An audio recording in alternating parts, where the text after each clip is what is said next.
کچھ تلززاً ہوتے ہیں اور کچھ تلززاً ہوتے ہیں اور کچھ فاقہہ کے طور پر ہوتے ہیں۔ فاقہہ جیسے پھل ہیں، پھل یہ غذا کے لیے نہیں ہے بلکہ یہ بھی تلززاً ہوتے ہیں، میوہ جات ہیں، بادام ہے، اخروٹ ہے، سیب ہے۔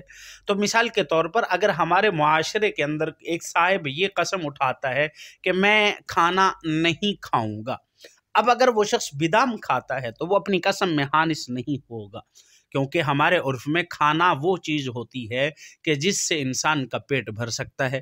اب اگر ایک شخص کہتا ہے کہ میں غذا نہیں کھاؤں گا اور وہ آئس کریم کھا لیتا ہے تو اس صورت میں بھی تو وہ اپنی قسم میں حانث نہیں ہوگا، کیونکہ اس کا یہ جو سوال کا جواب ہے یا اس قوم کے علاقے کے مطابق اس علاقے کے عرف کے مطابق اس کا وہ مراد لیا جائے گا۔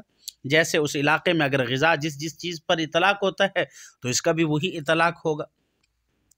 اب مثال کے طور پر میں ایک اور مثال دے دوں کہ ایک صاحب نے کہا کہ میں اس درخت سے نہیں کھاؤں گا، اب اس کا یہ مطلب ہے کہ میں اس درخت کا پھل نہیں کھاؤں گا۔ اب اگر وہ اسی درخت کو کھاتا ہے، اس کا یہ مطلب تو نہیں کہ میں اس نفس درخت کو نہیں کھاؤں گا، اب کہتا ہے کہ میں اس کھجور کے درخت سے نہیں کھاؤں گا، اب اس کا مطلب یہ ہے کہ میں اس درخت کا جو کھجور کا پھل ہے وہ پھل نہیں کھاؤں گا۔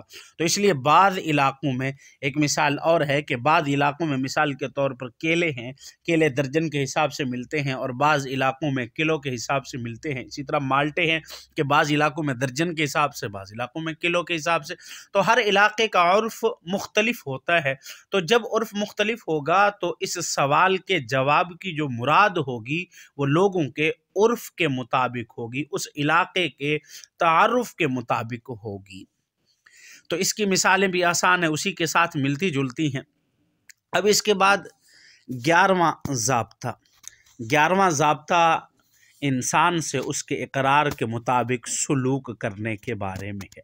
11واں ضابطہ انسان سے اس کے اقرار کے مطابق سلوک کرنے کے بیان میں ہے۔ الاصل ان المرء يعامل في حق نفسه كما اقر به ولا يصدق على ابطال حق الغير الا بالزام الغير حقا۔ الاصل ان المرء يعامل في حق نفسه كما اقر به ولا يصدق على ابطال حق الغير الا بالزام غیر حقا، یعنی ہر آدمی سے اس کے اپنے حق میں اس کے اقرار کے مطابق ہی معاملہ کیا جائے گا، دوسرے کے حق کو باطل قرار دینے میں اس کی بات تسلیم نہیں کی جائے گی اور نہ اس کی یہ بات قابل قبول ہوگی کہ وہ دوسرے پر کوئی حق قائم کرے۔ اب اس ضابطے میں دو چیزیں ہیں، ایک اقرار کا ذکر کیا گیا ہے، ایک اقرار کیونکہ یہ حجت قاصرہ ہے اور اس کے مقابلے میں ایک گواہی ہوتی ہے وہ حجت متعدیہ ہے۔ حجت قاصرہ یہ ہوتا ہے کہ اقرار کا نقصان انسان کی اپنی ذات کو ہوتا ہے، دوسرے تک اس کی تعدی نہیں ہوتی، اور گواہی اس کی تعدی دوسرے تک ہوتی ہے اور اس کا نقصان گواہی ایک دیتا ہے اور اس کا نقصان اور فائدہ دوسرا اٹھاتا ہے۔ تو اس لیے یہ ضابطہ اقرار کے متعلق ہے، اقرار جو حجت قاصرہ ہے، صرف کچھ آگے متعدی نہیں ہوتا، صرف اقرار کرنے والے کی ذات تک اس کا فعل متعلق رہتا ہے، اس سے آگے نہیں جاتا۔ اب دیکھیں اس میں یہاں دو باتیں ہیں، اقرار کے اندر کہا کہ غیر کے حق کو باطل کرنا یا غیر کے حق کو لازم کرنا، غیر کے حق کو باطل کرنا یا غیر پر حق کو کیا کرنا، لازم کرنا۔ اب امام نسبی علیہ رحمہ نے اس ضابطے کی مثالیں بیان کی ہیں۔ ضابطے کی پہلی مثال یہ بیان کی ہے کہ مثلا ایک عورت کہ جس کا نسب معلوم نہیں ہے، وہ کسی انسان کے پاس آتی ہے اور آ کر کہتی ہے کہ میں فلاں کی لونڈی ہوں، اور وہ شخص بھی اس بات کی تصدیق کر دیتا ہے کہ یہ عورت میری لونڈی ہے، تو وہ اس کی لونڈی بن جائے گی۔ اب دیکھیں اس نے اقرار کیا کہ یہ میری لونڈی ہے اور وہ اس کی لونڈی بن گئی، لیکن اس سے اس کے شوہر کا نکاح باطل نہیں ہوگا. یعنی اس عورت کا اگر پہلے کہیں نکاح ہے تو اس سے مرد کے اقرار کرنے کے ساتھ کہ ہاں یہ میری لونڈی ہے، تو اس کے شوہر کا یہ نکاح باطل نہیں ہوگا، اور نہ اس کا شوہر اس شخص کے لیے کسی تاوان کا ضامن ہوگا جس کی لونڈی ہونے کا عورت نے اقرار کیا ہے، جبکہ اس نے ایک مرتبہ اس عورت کا مکمل مہر دے دیا ہو. اب یہاں دیکھیں، جب اس مرد نے اقرار کیا کہ ہاں یہ میری لونڈی ہے، تو اب اس کے اقرار کے ساتھ غیر کے حق کو باطل کرنا یا غیر پر حق کو لازم کرنا یہ نہیں ہوگا. غیر کو حق کو باطل کرنا یہ تھا کہ مثلا اس عورت کا جو اپنے آپ کو لونڈی قرار دے رہی ہے، اس عورت کا جو شوہر ہے وہ شوہر اس کا نکاح ختم ہو جاتا، لیکن اس کا نکاح ختم نہیں ہوگا، اور نہ ہی اس پر کوئی حق لازم ہوگا، یعنی اس پر کسی قسم کا کوئی تاوان بھی لازم نہیں ہوگا.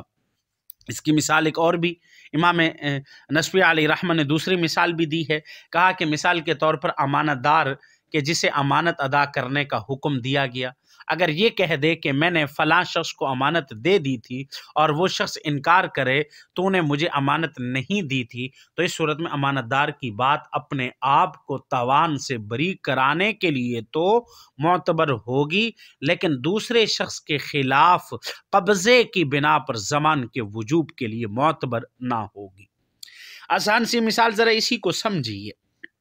دیکھیں، مثال کے طور پر ایک شخص نے دوسرے کے پاس امانت رکھوائی، زید نے عمر کے پاس امانت رکھوائی. اب فرمائے کہ زید نے کسی کو کہا کہ جو میری امانت اس کو کہو واپس کرے، اور پھر جب بعد میں کہا، اس نے کہا کہ میں نے تو فلاں کو آپ کی امانت واپس کر دی تھی اور آپ نے اسی کا مجھے کہا تھا. تو اب اس کہنے کے ساتھ، اقرار کرنے کے ساتھ کہ میں نے امانت واپس کر دی تھی، اب فرمائے کہ اپنے آپ کو تو تاوان سے بری کرنے کے لیے اس کا قول معتبر ہے، لیکن اب یہ قول اس دوسرے شخص پر تاوان کو واجب کرنے کے لیے اس کا قول معتبر نہیں ہوگا. تو یہ آج 3 ضابطے پڑھے ہیں ہم نے. تو اب اس کی مثالیں کتاب المکاتب سے لے سکتے ہیں، کتاب الاعتاق سے لا سکتے ہیں، اور اسی طریقے سے فضولی اگر کسی کا نکاح پڑھا دیتا ہے یا فضولی کسی کے لیے اقرار کر دیتا ہے، تو اب اس کا اقرار کر دینا وہ دوسرے کے لیے حجت نہیں بنے گا، اس کا اقرار دوسرے پر کسی چیز کو لازم نہیں کرے گا. بعین ہی یہاں بھی ایسے ہی ہے، ایک آدمی کا اقرار کسی دوسرے پر کوئی چیز لازم نہیں کرتا. جیسا کہ میں نے پہلے کہا، گواہی اور اقرار ان دونوں میں فرق ہے. اقرار اپنے پر چیز کو لازم کرتا ہے، دوسرے پر نہیں، کیونکہ یہ حجت قاصرہ ہے، اور جو گواہی ہے وہ البتہ حجت متعدیہ ہے، وہ دوسرے پر چیز کو لازم کرتی ہے، اس کا نقصان اور اس کا فائدہ دوسروں کو ہوتا ہے. گواہی یہ خود دیتا ہے، ایک آدمی دیتا ہے. امید ہے کہ یہ آپ کو سبق سمجھ آئے ہوں گے. تو ساتھیوں سے گزارش ہے کہ کچھ ساتھی ایسے ہیں کہ جو تخریج نہیں کر رہے. میں بار بار ساتھیوں سے کیونکہ ان قواعد فقیہ کورس کا مقصد بھی یہی ہے کہ آپ ساتھ ساتھ تخریج کریں، کیونکہ افتاء کے اندر جب تک تخریج نہیں کی جائے گی اس وقت تک آپ کا ذہن نہیں کھلے گا، اس وقت تک آپ کو مسائل دیکھنے کا موقع نہیں آئے گا.